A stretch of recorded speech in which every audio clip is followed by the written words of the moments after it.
चलो, तो ये वीडियो होने वाला है तुम लोगों का फुल फ्लेज लेक्चर। और तुम इस वीडियो से पूरा फुल फ्लेज प्रिपरेशन कर सकते हो। तो स्टार्ट करते हैं। अभी हम पढ़ रहे हैं ट्वेल्थ का इकोनॉमिक्स। ट्वेल्थ के इकोनॉमिक्स में दो तरह का इकोनॉमिक्स है। कौन कौन सा है? मैक्रो इकोनॉमिक्स और दूसरा इंडियन इकोनॉमिक्स। अभी हम पढ़ रहे हैं मैक्रो इकोनॉमिक्स। क्लास 11th में तुमने क्या पढ़ रखा है? माइक्रो इकोनॉमिक्स पढ़ा था, जिसमें हम चीजों के बारे में पढ़ते थे इंडिविजुअल लेवल पे, कि कोई भी चीज हो रहा है, जैसे कि डिमांड के बारे में, तो डिमांड का इंडिविजुअल लेवल की एक इंसान पूरे साल में कितना डिमांड करता है, एक इंसान का क्या डिमांड है, क्या सप्लाई है, ये सारी चीजें पढ़ते थे। लेकिन मैक्रो इकोनॉमिक्स में हम पूरे इकोनॉमी के बारे में पढ़ेंगे। इसमें हम एग्रीगेट डिमांड के बारे में पढ़ेंगे, देश के बजट के बारे में पढ़ेंगे।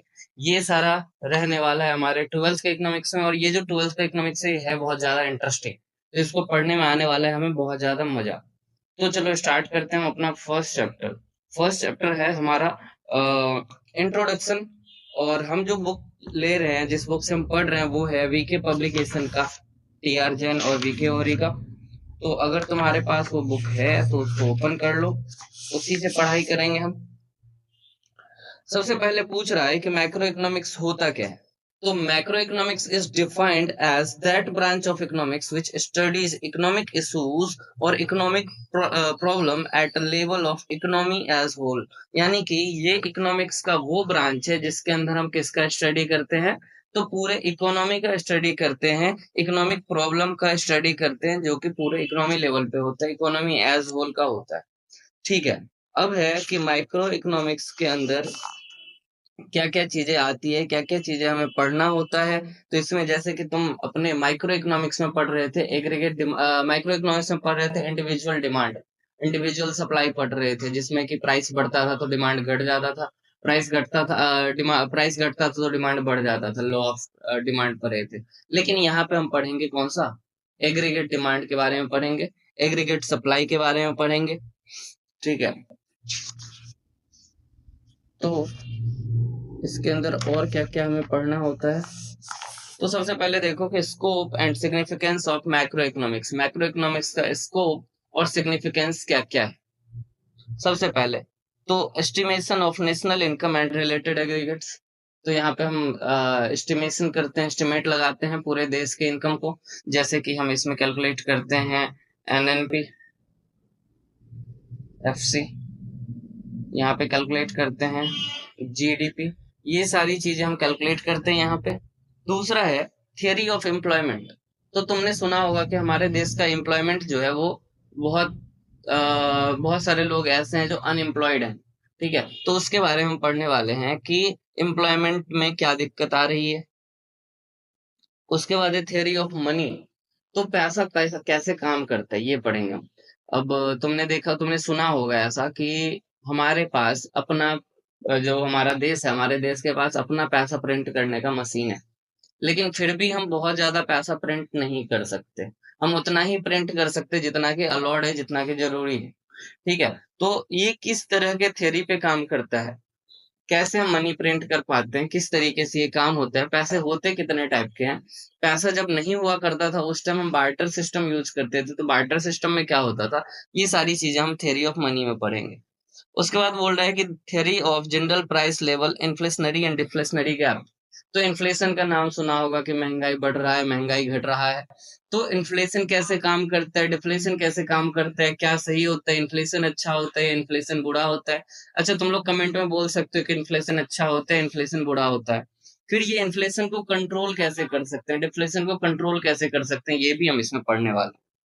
फिर रोल ऑफ गवर्नमेंट और गवर्नमेंट बजट। तो हमारे देश के इकोनॉमी में गवर्नमेंट का क्या रोल रहता है, कैसा रोल रहता है, गवर्नमेंट बजट का क्या सिस्टम है, ये सारी चीजें पढ़ेंगे। तुम्हें याद होगा कि 1 फरवरी को गवर्नमेंट बजट आता है, निर्मला सीतारमन आती है सूटकेस में, लैपटॉप में बजट लेके।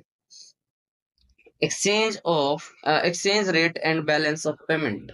ठीक है। तो एक्सचेंज रेट के बारे में पढ़ेंगे, बैलेंस ऑफ पेमेंट के बारे में पढ़ेंगे। एक्सचेंज रेट का मतलब तुमने देखा होगा कि जो डॉलर है, डॉलर का प्राइस कभी बढ़ जाता है हमारे सामने, कभी घट जाता है। और बैलेंस ऑफ पेमेंट क्या होता है वो तुम्हें नहीं पता होगा, वो जब चैप्टर स्टार्ट करेंगे तो पता चलेगा कि ये बैलेंस ऑफ पेमेंट होता है। ठीक है। अच्छा, इस मैक्रो इकोनॉमिक्स को पढ़ने का क्या क्या फायदा है, वो तो पता चले कि हम इस चीज को पढ़ के हमें क्या क्या बेनिफिट मिलेगा, सिग्निफिकेंस क्या क्या है। तो डिस्क्रिप्शन ऑफ द इकोनॉमी, तो इकोनॉमी के बारे में हमें सारी जानकारी मिल जाती है, वो भी डीप में, कि गवर्नमेंट बजट कैसे काम करता है, और हमारा जो गवर्नमेंट है तो जीडीपी वगैरह कैसा है, अनएम्प्लॉयमेंट इतना ज्यादा क्यों है, ये सारी चीजें हमें पढ़ने को मिलेगा इसमें, ये सारी बातें जानने को मिलेगा।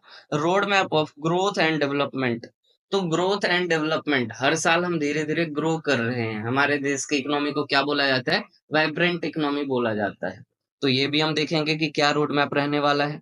इकोनॉमिक स्टेबिलिटी, तो हमारे देश का इकोनॉमी स्टेबल है या नहीं, अगर इकोनॉमी स्टेबल नहीं रहता है तो उसके क्या क्या नुकसान है, अगर इकोनॉमी स्टेबल रहता है तो उसके क्या क्या फायदे हैं, ये भी पढ़ने वाले हैं इस बुक में। Balance of payment, balance of payment का क्या स्टेटस है, तो कभी कभी हम ज्यादा एक्सपोर्ट कर लेते हैं, कभी कभी ज्यादा इंपोर्ट कर लेते हैं, तो ज्यादा एक्सपोर्ट करते हैं तो उसके क्या क्या बेनिफिट्स हैं, ये भी देखने वाले हैं। और जो ज्यादा इंपोर्ट कर लेंगे तो उसके क्या क्या नुकसान है। Problems of poverty and environmental pollution, ठीक है, तो पॉवर्टी और इन्वायरमेंटल पॉल्यूशन के बारे में भी पढ़ेंगे कि गरीबी क्यों है इतना ज्यादा, ठीक है, और इन्वायरमेंट अगर यहाँ पे पॉल्यूशन ज्यादा हो रहा है तो उसके क्या क्या नुकसान है, ये भी पढ़ेंगे। फिर है पॉलिसी फॉर्मेशन, की किसी चीज को लागू कैसे किया जाता है, किस तरह से पॉलिसी फॉर्म किया जाता है। तुम्हें याद होगा कि मोदी जी ने डिमोनेटाइजेशन करवाया था, है ना। फिर तुमने देखा कि जब कोविड आया था इंडिया में तो लॉकडाउन स्टार्ट हो गया था। तो ये इस तरह के पॉलिसीज, इकोनॉमिक पॉलिसीज कैसे फॉर्म किए जाते हैं, क्या क्या चीजें रहता है, ये सारी चीजें हम इस बुक में पढ़ने वाले हैं। तो ये बुक तुम्हारा रहने वाला है बहुत ज्यादा interesting. Emerging challenges of economy becomes evident only through macro economics data, ठीक है। तो ये जो इमर्जिंग चैलेंजेस है वो मैक्रो इकोनॉमिक डेटा के थ्रू ही हम, बहुत सारे चैलेंजेस है। ओके, तो ये इस टॉपिक में, इस चैप्टर में और कुछ भी नहीं है, ये हो गया हमारा चैप्टर। अब हम नेक्स्ट चैप्टर में चलते हैं, हमारा जो इंट्रोडक्शन के बाद है some basic concepts of macro economics.